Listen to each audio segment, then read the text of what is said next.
लोक आस्था का महापर्व छठ, 4 दिनों का छठ आज से हो गया प्रारंभ। मैं आपको पहला दृश्य दिखा रहा हूं दरभंगा नगर निगम क्षेत्र के वार्ड नंबर 6 का। यहां के स्थानीय पार्षद हैं शत्रुघ्न प्रसाद उर्फ नारा। चूंकि इनके क्षेत्र में इसी ताल नदी में जो है सो छठ होता है।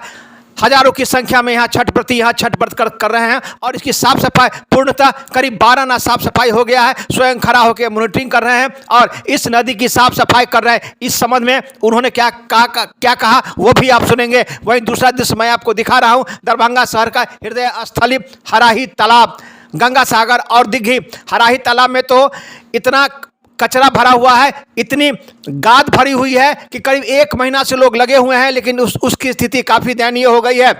वहीं इस संबंध में जो दरभंगा नगर निगम के उप महापौर हैं उन्होंने यहाँ के जो बड़े स्थानीय जनप्रतिनिधि हैं उन पर ठीकरा फोड़ दिया। वहीं दूसरी तरफ जो यहाँ के नगर आयुक्त हैं उन्होंने स्पष्ट कह दिया है कि छठ पर्व के बाद जितने लोग इसमें गंदगी फेंक रहे हैं या कोई स्टेशन के तरफ से गंदगी आ रही है या इस तालाब के अगल बगल में जो लोग गंदगी फेंक रहे हैं उनका सर्वे किया जाएगा और उनसे जुर्माना भी वसूला जाएगा।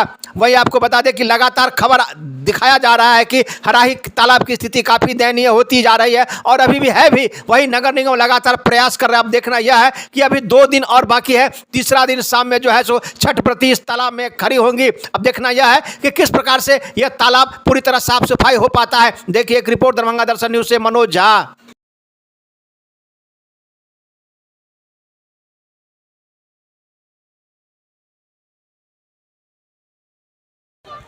हम लोग छठ व्रतियों की सुविधा के लिए तत्पर है और यह प्रकृति का था कि ये पूरा दल जहाँ हम लोग खड़े हैं वहाँ पर एक ठोना कीचड़ था, उसको कटवा के नदी में फेंके और आप देख रहे हैं कि ट्रैक्टर से मिट्टी ला के उस पर डलवा रहे हैं। लेबर सब हमारा लगा हुआ है और इसमें हमारे निगम प्रशासन का भी सहयोग मिल रहा है और हम सभी मोहल्लावासी इसमें जुटे हुए हैं। अब हम लोग बैरिकेटिंग का भी काम करेंगे। बांस आ गया है, इसमें रिबन झंडा फीता जो लगता है लगावेंगे। नाव भी लाने गया है और बिजली का भी पर्याप्त व्यवस्था हम लोग कर रहे हैं ताकि हम तो आपसे पूछना चाहते हैं, मीडिया बंधु से पूछना चाहते हैं कि पहले से क्या बेहतर हो पाई है या नहीं हो पाई है। कंटिन्यू कम से कम 2 मंथ से कंटिन्यू लगा 25 दिन से लगातार लगे हुए हैं। पहले में और अब की तुलना करें तो ये क्या कुछ हो पाया, हम आपसे पूछना पाते हैं। अस्थायी निदान के संबंध में क्या कहना है? अस्थायी निदान देखिए प्रॉपर चैलेंज में ये हम लोग के लिए चैलेंज है। ये तो मत्स्य विभाग को करना चाहिए था। जब उनके अंदर में ये चीज़ है तो उनको ये देख रेख करनी चाहिए थी, लेकिन जब वो नहीं कर पा रहे हैं तो हम तो अपने स्टैंड कमेटी की बैठक में इस चीज़ को रखेंगे कि वो निगम को सुपुर्द कर दे कि निगम अपने से जो हो पाएगा वो करेंगे। मेन ये पब्लिक और स्थानीय व्यवसाय करने वाले जो हमारे छोटे छोटे दुकान बंधु हैं, ये उनकी भी सहयोग से हो सकता है निदान, लेकिन वो लोग कोऑपरेट करते नहीं हैं। गंदगी कचरा सब चीज़ को इसमें डालते हैं। जो दुकान कर रहे हैं उसको मलबा को डाल देते हैं। ये देखिए ये मिथिलांचल का सबसे खूबसूरत हराई पोखर है। इसको हम सिर्फ निगम के थप्पे मत मरिए, आपसी सहयोग से बेहतर हो सकता है। चाहे उसमें जनता हो, व्यवसायी हो, हमारे एमएलए साहब हो, हमारे एमपी साहब हो, हमारे निगम के सारे सब मिल करके इस चीज़ को निदान निकालेंगे तब ये बेहतर हो सकता है। ये निगम का नहीं है, मिथिलांचल का हराई है, डिक्की है, गंगा सागर तालाब है। ये सब तो मिथिलांचल की खूबसूरती है। खूबसूरती को तो क्या कहे, सब मिल करके इनको गंडक के हवाले छोड़ दिया, निगम के होती छोड़ दिया। लेकिन हम लोगों से जो हो पा रहा कर रहे हैं, आगे भी करेंगे। मतलब सीधा सीधा आपका इशारा है कि जनप्रतिनिधि हैं उनका दायित्व है कि इसकी सौंदर्य पर ध्यान दें। जाहिर से ध्यान दे रहे हैं। एमएलए एमपी कोटा से क्या नहीं हो सकता भाई। आप मिथिला के दरभंगा वासी हैं। आपका तो सबसे पहले दायित्व बनता है कि अपने मिथिलांचल को खूबसूरती से सबसे विरोध सामने में प्रेजेंट कर दे। आपका बगल में घर है।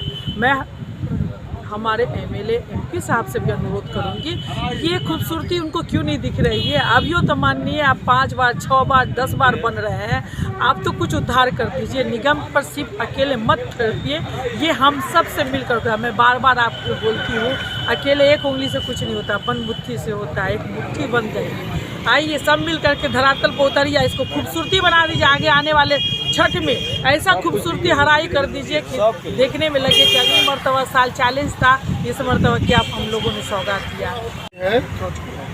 समस्या ये है कि आप अभी साफ सफाई करती है, लेकिन इसकी जो ज़मीनी हकीकत है, ज़मीनी हकीकत ये है कि रेलवे को फाइन भी किया गया है।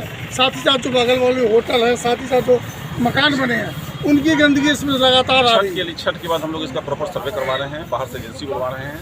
इसके लिए हम लोग क्या कर सकते हैं, कार्य योजना बना रहे हैं। नगर निगम में एक बजट लाएंगे, उसको पास करा करके हम लोग उसको बड़े पैमाने पर सौंदर्यीकरण, साफ सफाई कराएंगे और वाटर का ट्रीटमेंट कराएंगे। इसके अलावा जो अगल बगल के जो भी लोग हैं जो इसमें कचरा वगैरह और गिरा रहे हैं, उन सभी लोगों का सर्वे हम लोग करवा रहे हैं। एक नोटिस देने के बाद जिनका भी पानी नहीं आ रहा है, सभी लोगों पर हम लोगों इस पर फाइन करेंगे। प्रति माह सभी लोगों पर 5,000 रुपया जुर्माना लगाया जाएगा प्रत्येक माह। यदि नहीं बंद होता है तो जुर्माना लगाएंगे हम लोग। और रेलवे का जो आ रहा है इसके लिए उन लोगों को फाइन लगाया गया। हम लोग आज पत्राचार किए हुए हैं। आज फिर हम लोग टेलीफोनिकली बात किए हैं कि नाला को पानी का ट्रीटमेंट करा करके ही इसमें गिराना सुनिश्चित करें। Thank you. बताइए, आप अस्थाई समिति के सदस्य हैं। इस बार जो हराही तालाब की स्थिति है, क्योंकि मौसम भी सही नहीं रहा, बरसात भी नहीं हो पाया, स्थिति काफ़ी दिन प्रतिदिन दयनीय होती जा रही है। देखिए, इस प्रश्न को हम लोगों ने सशक्त स्थायी समिति में भी उठाने का काम किया है। सरकार का एक पत्र भी आया हुआ कि शहर के अंदर जितने भी 72 तालाब है नगर निगम अपने अधीन कर ले। लेकिन विडम्बना है कि अभी तक नहीं हो सका। लेकिन मैं आगे के लिए कहना चाहता हूँ कि अगर मत्स्य विभाग उससे राजस्व की प्राप्ति करता है तो उसको सारी व्यवस्था करना चाहिए।